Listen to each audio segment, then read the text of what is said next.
Hello, and welcome to the Gender Identity video program. I'm Liz with Tough Topics.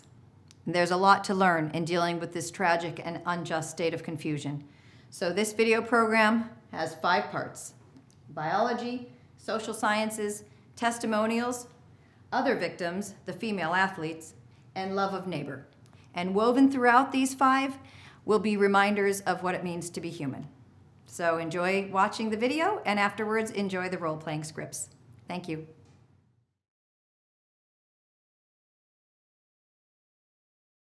There's been a lot of talk about identity lately, but how far does it go? And is it possible to be wrong? We went to the University of Washington to find out. Are you aware of the debate happening in Washington State around the ability to access bathrooms, locker rooms, spas based on gender identity and gender expression? I think people should be able to have access to the facility. I think bathrooms could and potentially should be gender neutral because there doesn't need to be a classification for differences. I think people definitely should have the ability to go into whichever locker room they want. I feel like at least public universities should do their best to accommodate for those who do not have a specific gender identity. You know, whether you identify as male or female and whether your sex at birth is matching to that, you should be able to utilize the resources. So if I told you that I was a woman, what would your response be? Good for you. Okay, like, yeah. Nice to meet you. I'd be like, what? Really? I don't have a problem with it. I'd ask you how you came to that conclusion. If I told you that I was Chinese, what would your response be? I mean, I might be a little surprised, but I would say, good for you. Like, yeah, be who you are. I would maybe think you had some Chinese ancestor. I would ask you how you similarly came to that conclusion and why you came to that conclusion. I would have a lot of questions, just because on the outside I would assume that you're a white man. If I told you that I was 7 years old, what would your response be? I wouldn't believe that immediately. I probably wouldn't believe it, but I mean, it wouldn't really bother me that much to go out of my way and tell you, no, you're wrong. I'd just be like, oh, okay, he wants to say he's 7 years old. If you feel 7 at heart, then then so be it. Yeah, good for you. So if I wanted to enroll in a first grade class, do you think I should be allowed to? Probably not, I guess. I mean, unless you haven't completed first grade up to this point and for some reason need to do that now. If that's where you feel like mentally you should be, then I feel like there are communities that would accept you for that. I would say so long as you're not hindering society and you're not causing harm to other people, I feel like that should be an okay thing. If I told you I'm 6 feet 5 inches, what would you say? That I would question. Why? Because you're not. No, I don't think you're 6'5".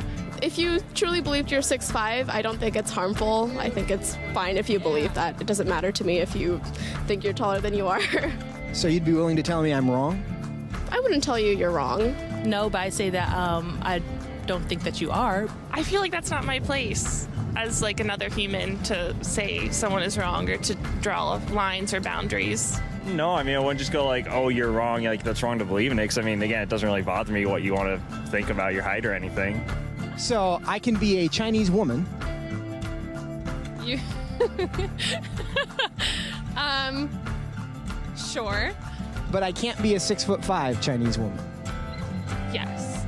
If you thoroughly debated me or explained why you felt that you were 6'5", I feel like I would be very open to saying that you were 6'5", or Chinese, or a woman. It shouldn't be hard to tell a 5'9" white guy that he's not a 6'5" Chinese woman. But clearly it is. Why? What does that say about our culture?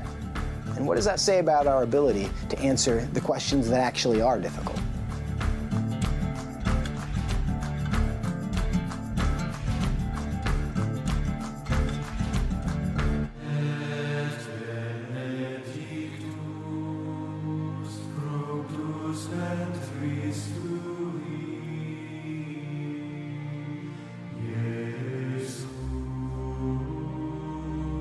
Sancta Maria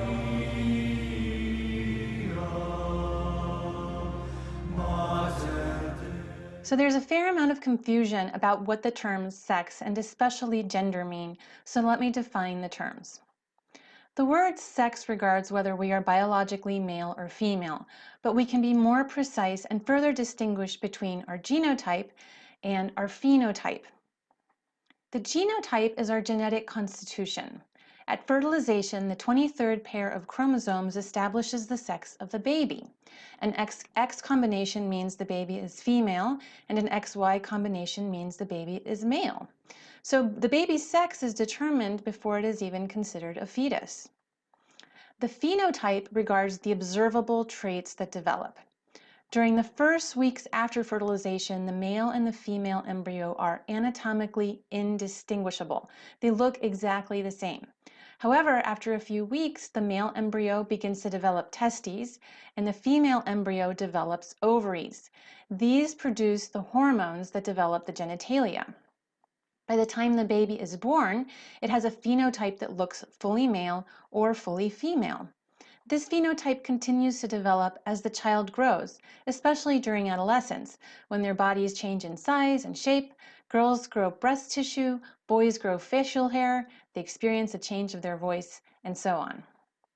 So when we speak of our sexual identity, we are speaking of the genotype and the phenotype together. Gender, on the other hand, has two senses.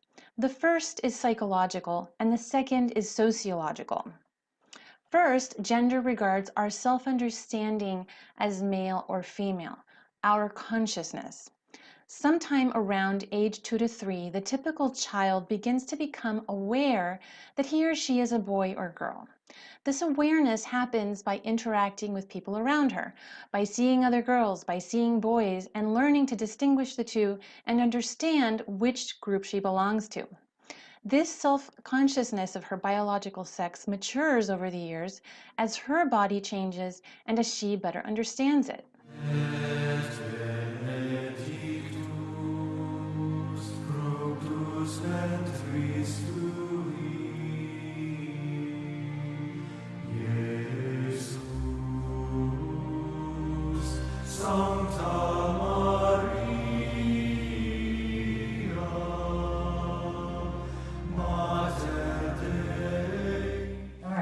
So, what else do we know? Well, science, faith and reason are compatible. Science tells us something about sexual difference. Again, nobody contested this point even a decade ago, certainly not 2 decades ago or 3 decades ago. Male and female are different. And interestingly enough, the definition of whether you're a male or female comes from your reproductive capacity. In other words, if you're born male, it's because you're defined that way in science, because you have sperm, you have that capacity to generate, to be a male in the reproductive dance. Same thing with a female. So that is a definition that is throughout science. That's what it means to have sex. It has to do with how we reproduce.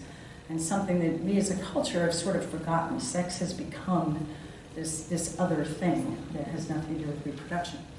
So the National Institutes of Health in 2016 had to put out a new protocol about the research, the clinical trials that people were doing, because the researchers were not specifying whether the trial subjects were male or female.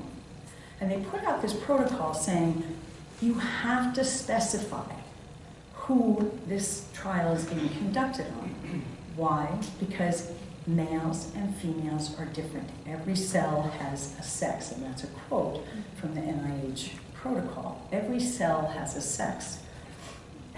And I'm old enough to remember that there was a time in medicine where it was not recognized, that men's and women's bodies were so different that it mattered for diagnosing illnesses or coming up with treatment.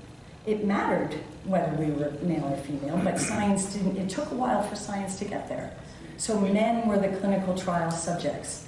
So heart attack symptoms were defined by what a man's heart attack symptoms would be.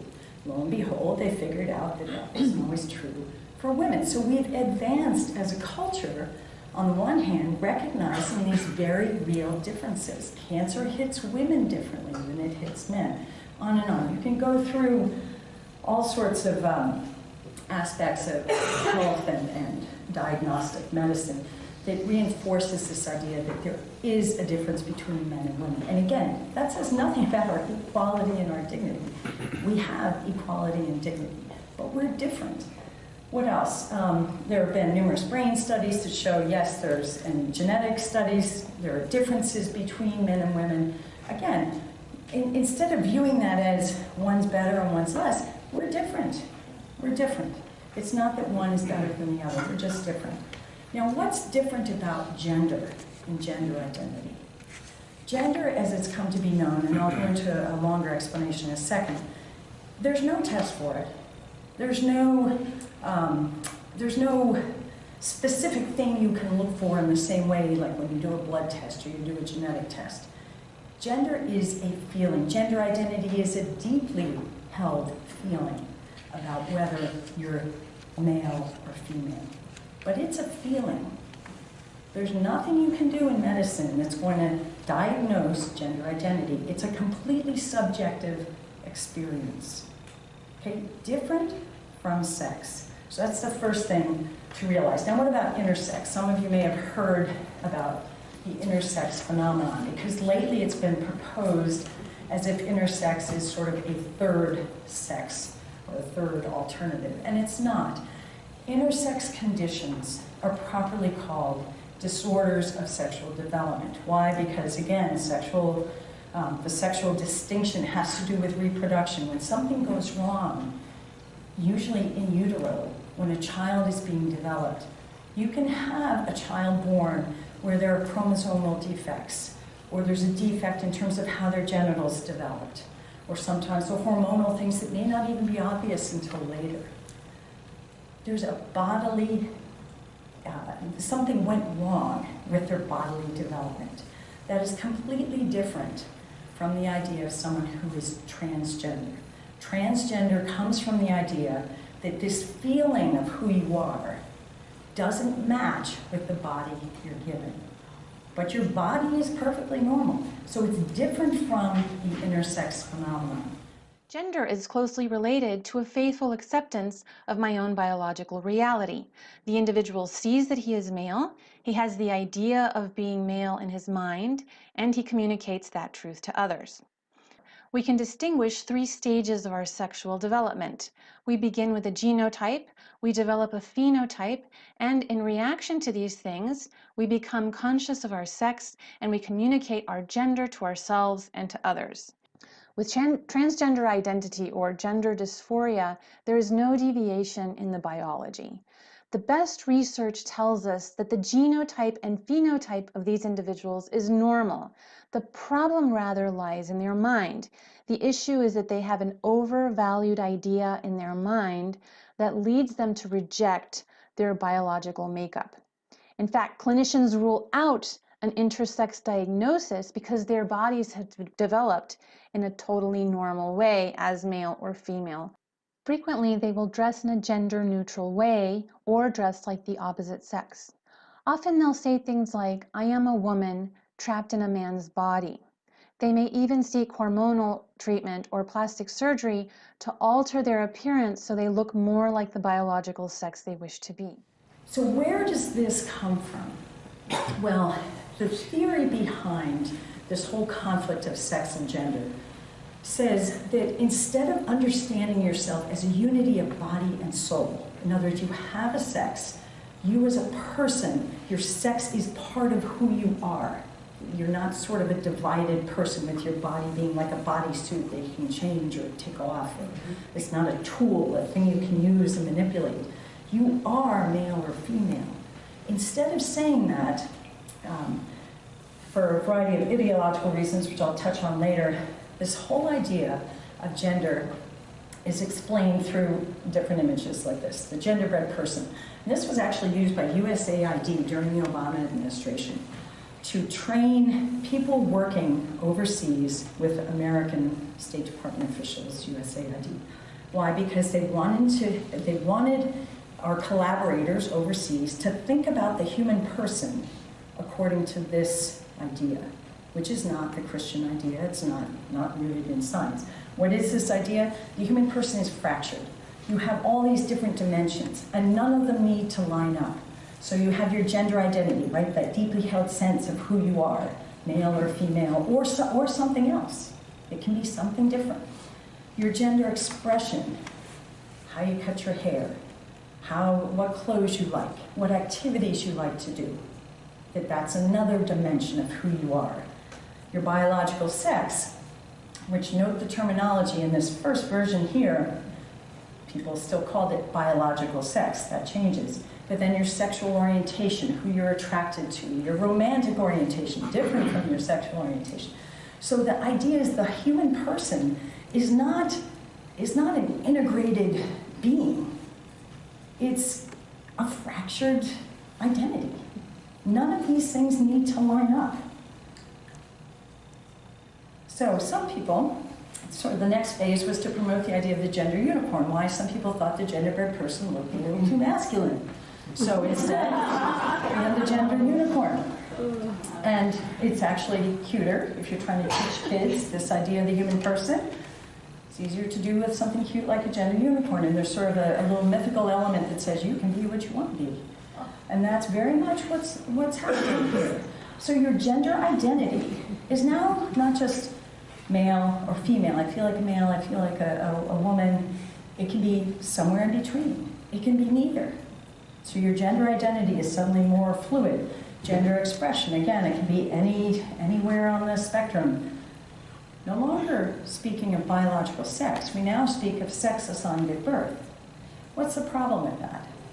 It makes it sound as if whether you're a male or female is something arbitrary.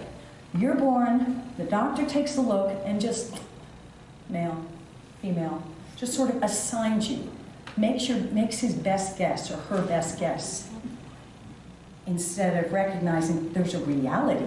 You have a biological sex.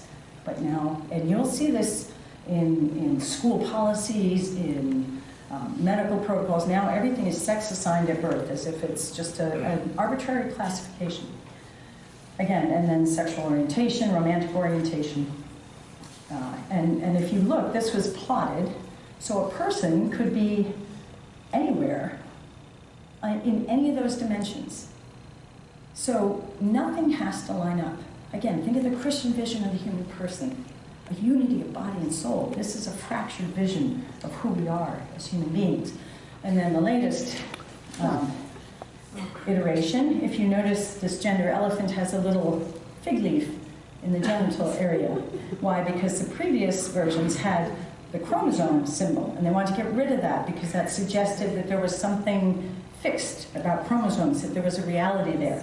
So now, your sex assigned at birth, now we say it's fluid. It could be anything. So you can see that this is very different from both the scientific perspective but the Catholic perspective. Children as young as 5 and 6 are being diagnosed with gender dysphoria. At a time in life when children don't fully grasp what their sexual identity means or what the long-term ramifications of questioning it might be, some parents and medical professionals are offering new experimental treatments to these children. It's a 4-stage treatment plan. The first stage of treatment begins with social transition, where the child is encouraged to dress and behave like the opposite sex. They usually take on a new name and interact with others and ask others to interact with them as if they were of the opposite sex. The second stage happens around age 10 when they are given puberty blockers. As the name implies, these drugs prevent children from experiencing puberty. So young girls will not go through menstruation or see their bodies develop or experience the growth spurt that is typical of their age. Boys will not hear the changes in their voice or see their sexual organs develop, and their bodies change in shape and size, as is typical of those years. The third stage takes place around age 16, when biological females receive masculinizing hormones like testosterone, and biomales receive feminizing hormones like estrogen. The biological females will hear their voice drop, they will grow facial hair, and have a more androgynous appearance. The biological males will develop breast tissue and take on a more female form. In both cases, the hormones make them infertile. It's a slow motion process of hormonal sterilization. Finally, the last stage is offered to patients around age 18 or after, and this is sex reassignment surgery. At that point, surgeons remove whatever sexual parts associated with their genetic sex are still there, and they use plastic surgery to try to construct body parts that look like the organs of the opposite sex. I say try because these surgeries still fall way short of imitating our natural sex organs, not only in terms of appearance, but also in terms of functionality.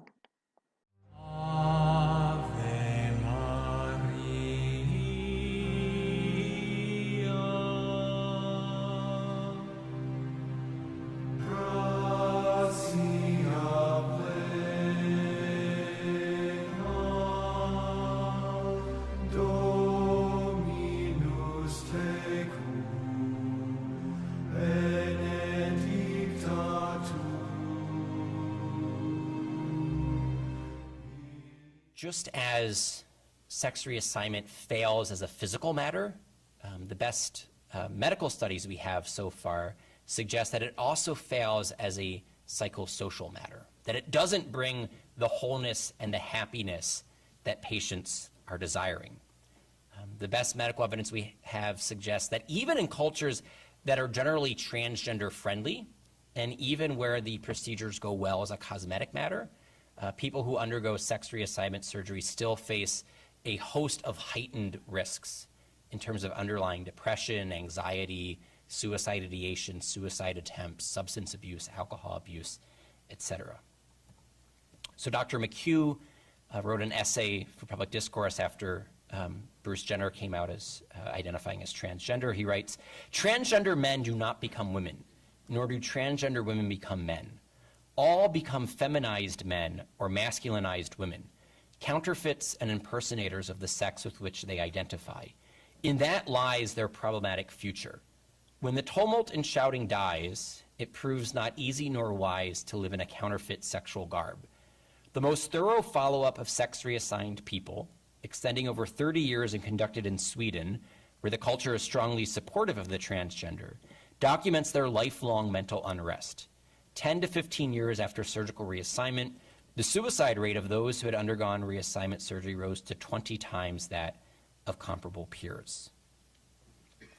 So what McHugh is pointing at is you have an underlying problem.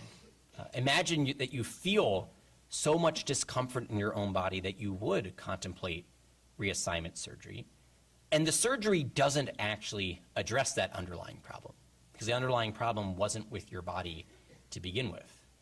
That's part of it. And then the second part is that he says it proves not easy nor wise to live in a counterfeit sexual garb. That trying to live for the long haul, 5, 10, 15, 20 years, as if the opposite sex proves increasingly difficult for these people. If you don't believe Dr. McHugh, if you don't believe The Guardian and Birmingham University, if you don't believe Hayes, would you believe the Obama administration? So June 2016, just 2 years ago, the Centers for Medicare and Medicaid Services, based on a thorough review of the clinical evidence available at this time, there is not enough evidence to determine whether gender reassignment surgery improves health outcomes for Medicare beneficiaries with gender dysphoria. There were conflicting, inconsistent study results. Of the best designed studies, some reported benefits while others reported harms. The quality and strength of evidence were low due to the mostly observational study designs with no comparison groups, potential confounding of causes, and small sample sizes. Many studies that reported positive outcomes were exploratory type studies with no confirmatory follow-up.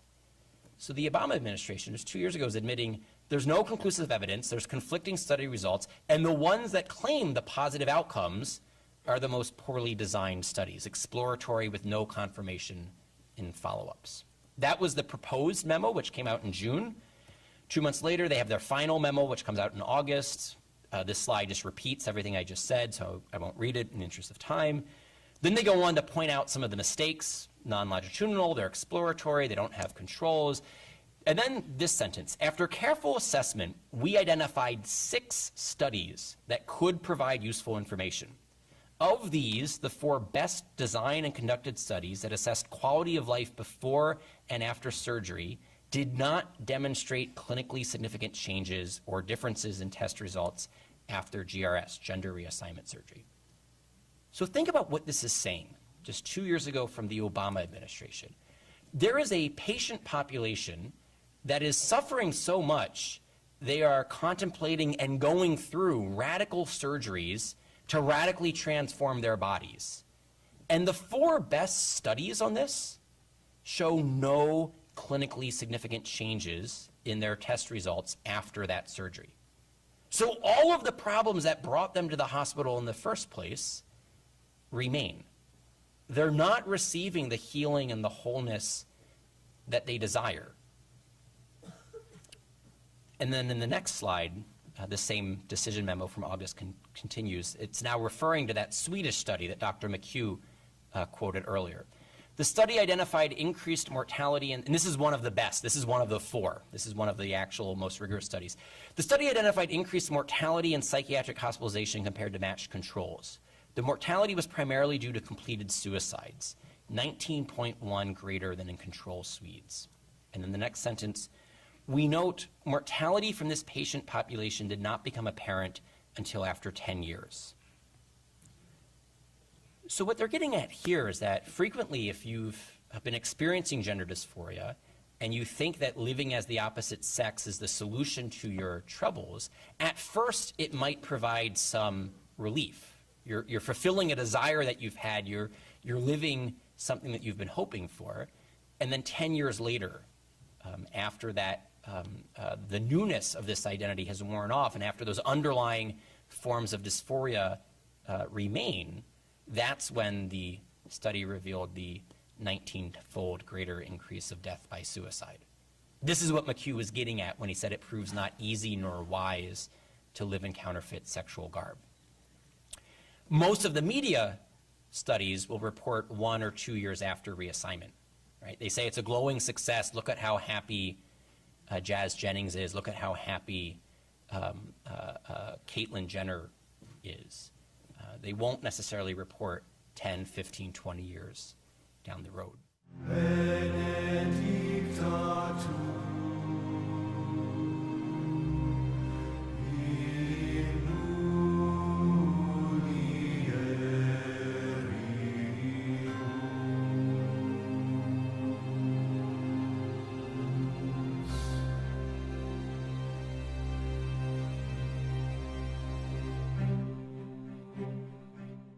Over 50% of the people that I've worked with, hundreds of people that I've worked with over the last 10 years, were sexually abused.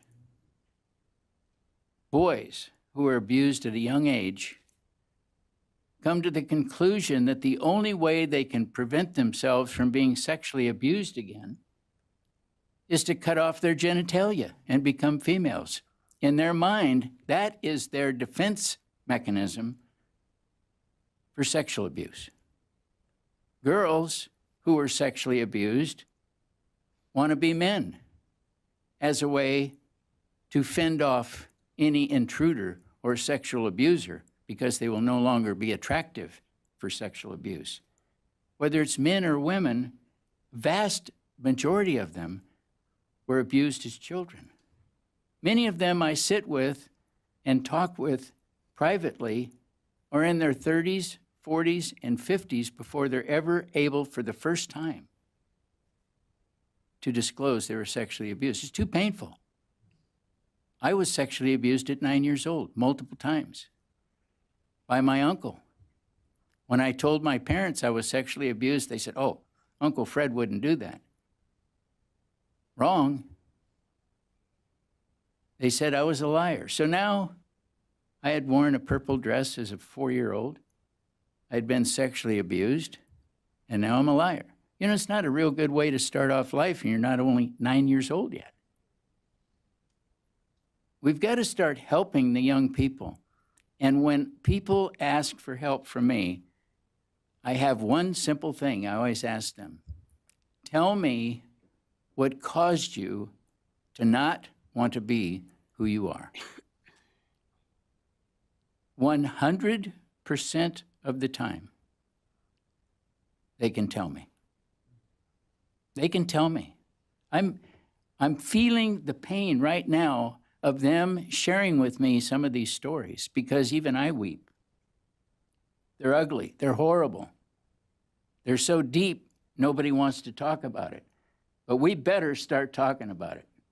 We're ruining an entire generation of young people. And it's serious business. I'm not pulling any punches anymore. And you shouldn't either. Thank you.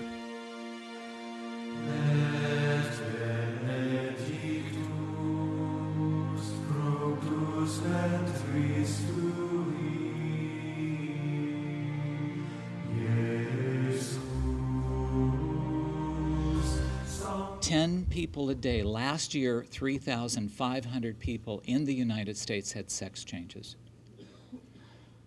That's your punchline. Now, when we talk about sex changes, and I'll go into more of this, to a lot of people, to legislators, this issue's purely academic. You might have one or two friends of a friend, and their kids are struggling, or their brother changed his sex or something. To me, this debate around sex changes is personal, because I am a transsexual. I was born male in 1955. I was confused by the time about my gender role by the time I was 6. By the time I'm 20, I'm living full-time on hormones. And I think I was 40 when I finally had enough money to have a sex change. So of all the people here, maybe not one or two of you, I have literally and figuratively flesh and blood in this debate. With sex change surgery, they don't know the cause of, and they're guessing. All my research proves this. My life experience of a half a century proves this. They're guessing at the treatment. And what I can definitely tell you is the treatment doesn't fix the anxiety. And we know this to be true because there's been 3 solid scientific research papers over the past 25 years that show transsexuals have, post-op, transsexuals have the highest suicide rate of all people on this planet. Do you know what the suicide rate for most people are? And those of you who heard it today, you can't say anything. Put your hand down. The suicide rate, I just looked it up, is 0.6% of the population.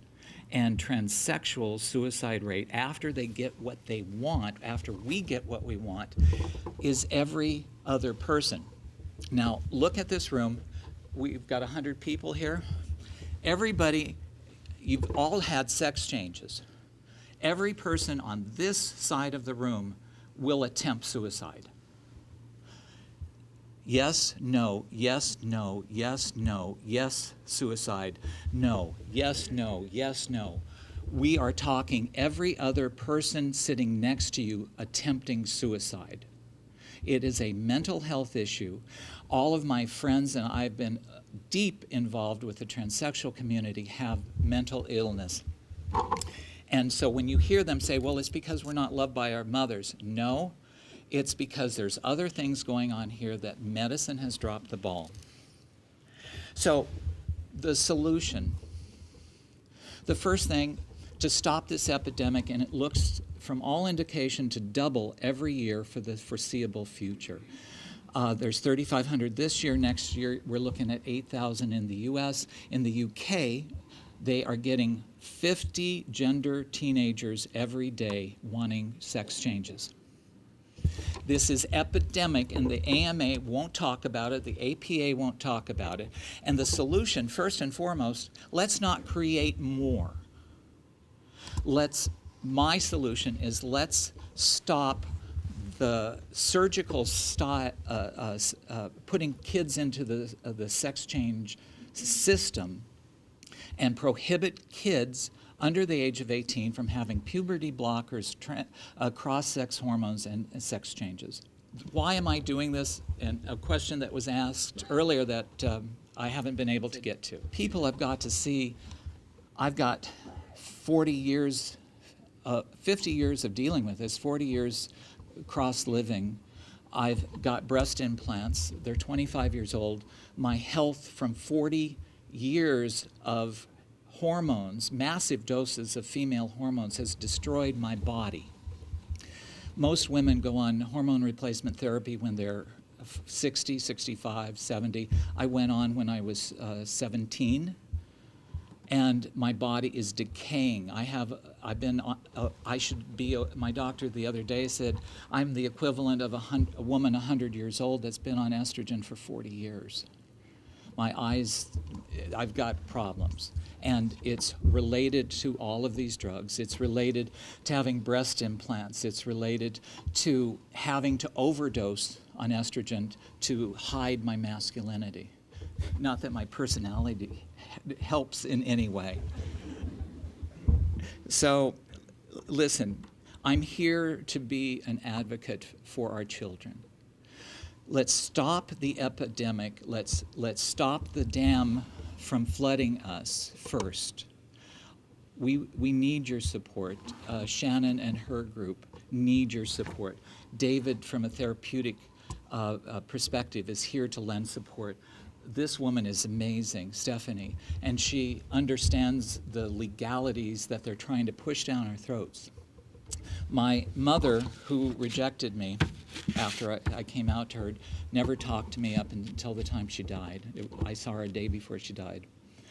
She said, when a person takes the time to tell you the truth, please listen. Thanks.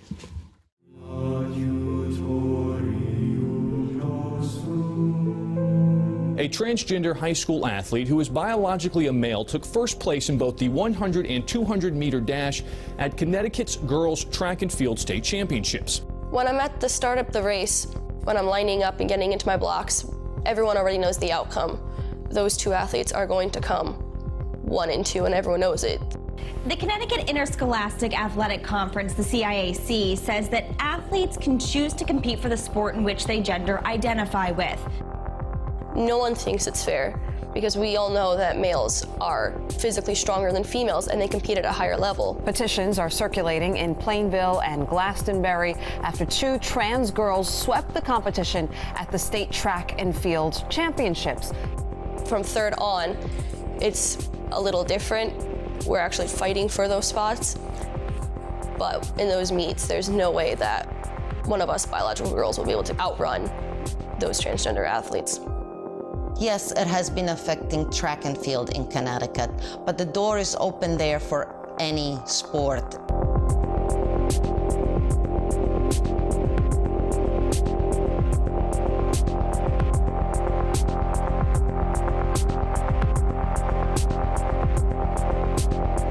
We will make America fairer by passing the Equality Act to end discrimination against the LGBTQ community.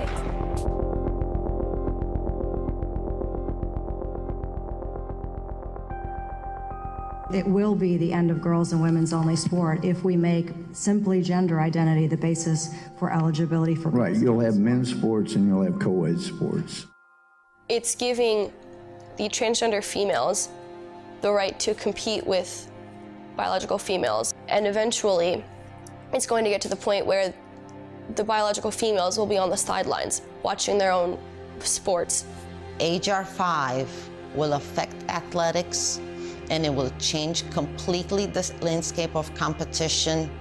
It will set no difference between a boy and a girl, and as a result, women will be completely eradicated from sports. It's taking away the opportunity to win for the girls, but in sports that have physical contact could become a serious safety issue. It's very frustrating and heartbreaking when us girls are at the start of the race and we already know that these athletes are going to come out and win no matter how hard we try. Track means everything to me. I wake up every day and go through school just waiting to get to track, waiting to run, waiting to jump. I feel at home at the track. It's my happy place. She has been competing in track and field since I introduced her to it when she was a little girl, and it's something that we share together. I have done it as a child myself back in Romania. My freshman year in outdoor, I saw at the 200 start this girl who looked kind of masculine. Her arms were much more defined than the average girl's, and same with her legs, but she had long hair, long braided hair, and I didn't think much of it. And then I watched the race, and I saw that this girl was blowing away the competitors, and I thought, hey, this isn't right, this usually doesn't happen. And then later in that same meet, I found out that athlete was a transgender female. And then in outdoor last year, there was another transgender that came out, and she competed as a male for 3 seasons and was mediocre as a male, and then ended up transitioning over to female and again blew everyone out of the competition. Something that has happened recently for Selena was being left out of the New England Championship. She was the first one out of the final and was the 8th one in the state. Since 2 first places were taken by boys who identify as girls, she could have been the 6th girls going, and instead she was a spectator on the stands at the New England Championship.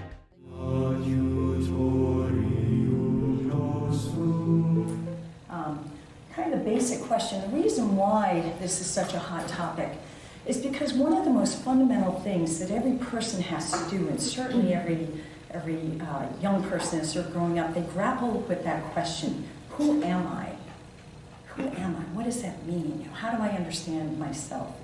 One of our kids, when she was about 2.5, we had moved into a new neighborhood, and so she would introduce herself to everyone on the block by saying her name. I'm Bridget, and I have, at the time, she had 3 brothers and 1 sister, and she said, and we're Catholic, and we're a soccer family.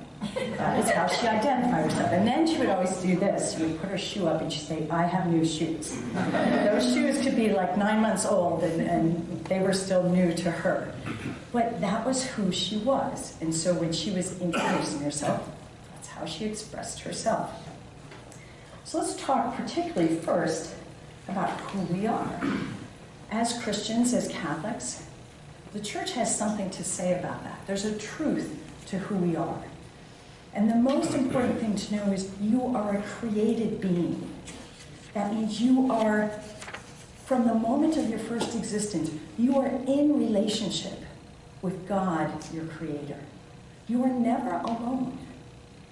You are held in existence by a Creator who loves you, who created you out of love, created you for love. That's a foundational thing about who we are, that our culture no longer accepts. What else? We're created male or female. From the first moment of my existence, God knew who He was creating me to be, His daughter. Each one of us is either a son or a daughter of God. And that is how we relate to Him. That is who we are. So in our most fundamental sense, as Catholics, as Christians, our identity is as a son or daughter of God. Now, we also know we are made different, male, female. God created us one or the other, but we're equal in dignity. Our dignity comes because we're made in the image and likeness of God, because we're loved by God, and that gives us a value no one can take away. Our value is not greater because we earn more money, because we have no disabilities, because we think we're better than others. Our dignity and value is inalienable. It's a gift to us from God. So whatever someone thinks of me cannot shape or change the fundamental fact that I have a dignity and value and need to be treated as such. And so that's a principle that we want to extend to all those who are suffering and dealing with issues of this sort. What else? As human beings, created in love, made for love, we're created for eternal life. That means everything in our life we have to evaluate by whether it is going to help bring us to that life with God or whether it's going to get in the way. That's what the moral life is about, because we're created in love, for God, for eternal life. So these are foundational principles about what it means to be a human being. However, the person with gender dysphoria is suffering, and they need care and attention. This is the voice of somebody who tragically has rejected their body for reasons that can include physical or sexual or emotional abuse or trauma. This is not something to celebrate. Dr. Paul McHugh is a Harvard College and Harvard Medical School trained psychiatrist. He's the former psychiatrist-in-chief at Johns Hopkins Hospital. In the 1970s, the hospital pioneered sex change surgery for gender dysphoric individuals. However, about a decade later, Dr. McHugh and his colleagues closed the program down after they discovered that there were no long-term benefits to their patients. Years later, many of these patients were still having heightened psychological turmoil, which the sex change surgeries were supposed to resolve. As a result, the hospital began to urge transgender patients to go for therapy, not for sex change surgery. As Dr. McHugh explains, offering sex change surgery to a transgender individual is a lot like offering liposuction to a woman with anorexia. The solution is not to give in or to accommodate their desires for a different body, but rather to treat their minds so that they can see reality correctly and accept their reality, accept their body.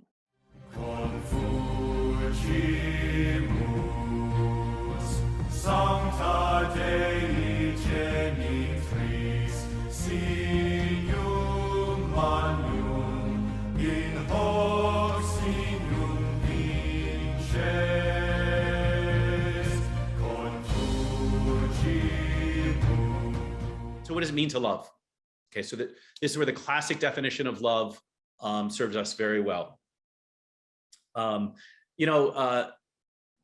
In Italian, there are two ways of saying I love you.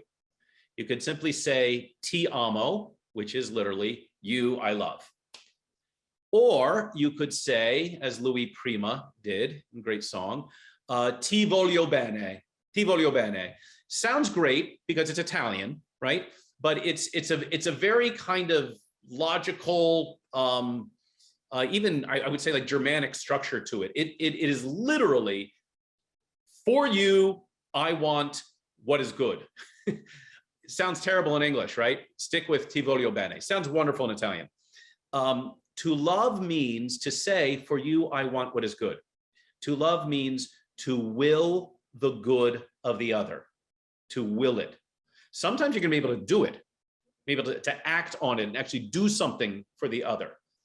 But the virtue is, in its essence, to will the good of the other. To love is to will the good of the other. Notice the controversy that this precipitates. What is the good? How do we know what is good for the other? And this is where we see huge divisions in the culture, and unfortunately, even within the church. If we do not understand the truth about the human person, the truth about God, the truth just about reality, then we're not going to know what is good for the other. And that's the big controversy now. Is it good to take puberty blocking drugs? Is that good for somebody? Is that willing the good of the other? Absolutely not. It's damaging to the person. We love God, but within that love for God, we're also loving others. And so this is what St. Catherine of Siena says: love of God and love of neighbor are the 2 feet by which we walk to heaven. It's a great image.